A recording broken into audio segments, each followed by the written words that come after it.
संसदीय क्षेत्रों से चुनाव आयोग के आंकड़ों पर गौर करने से पता चलता है कि दमन दीव, लक्षद्वीप और केरल के अटिंगल जैसे कुछ संसदीय क्षेत्रों को छोड़ दिया जाए तो ईवीएम से गिने गए वोटों की संख्या ईवीएम में डाले गए वोटों की संख्या से अलग है। यानी वोट पड़ा कुछ और, गिनती हुई कुछ और। आगे पूनम अग्रवाल लिखती हैं कि 140 से ज्यादा संसदीय क्षेत्र में गिने गए ईवीएम वोटों की संख्या ईवीएम में डाले गए वोटों की संख्या से ज्यादा थी। एक मामला ऐसा भी है जहां पर वोटों का अंतर 2 है, जबकि दूसरे मामले में 3811 वोटों का अंतर है। एक एक लाइन को ध्यान से सुनते जाइए, कहीं बहक जाएं तो दोबारा सुन लीजिएगा, मामला बेहद गंभीर है। आगे पूनम अग्रवाल लिखती हैं कि ऐसे भी मामले हैं जहां गिनती किए गए वोटों की संख्या डाले गए वोटों से कम है और जहां ये अंतर सबसे बड़ा है वहां पर 16,791 वोट का डिफरेंस आ रहा है। यानी डाले गए जो वोटों की संख्या थी वो 16,791 ज्यादा थी, गिनती में इतने घटा दिए गए। जरा सोचिए ये आंकड़ा कितना बड़ा है। इन्होंने 3 संसदीय क्षेत्रों का आंकड़ा भी आपके सामने रखा है,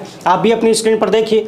असम के करीमगंज संसदीय क्षेत्र में डाले गए वोटों की संख्या 11,36,538 है, जबकि गिने गए कुल 11,40,349 वोट यानी 3,811 वोट अधिक गिने गए। ठीक ऐसे ही आंध्र प्रदेश के अंगुल लोकसभा क्षेत्र में वोट डाला गया 13,99,707, जबकि गिनती हुई 14,01,174 वोटों की। यहां पर भी अंतर 1467 वोटों का है। इसी तरह से मध्य प्रदेश के मंडला सीट पर 1089 वोटों का अंतर पाया गया है। ये वो 3 सीटें हैं जहां पर डाले गए वोट और गिनती किए गए वोटों में सबसे ज्यादा अंतर है, यानी जहां गिनती में वोट बढ़ गए। अब उन 3 सीटों को देखिए जहां पर गिनती में वोट घट गए। तमिलनाडु की तिरुवल्लुर सीट है जहां पर 14,30,738 वोट डाले गए, गिनती हुई 14,13,947 वोटों की। कुल अंतर है 16,791, यानी यहां पर डाले गए वोट ज्यादा थे, गिनती हुई कम। इसी तरह से असम के कोकराझार में 10,760 वोटों की गिनती कम हुई। उड़ीसा के ढेंकानाल में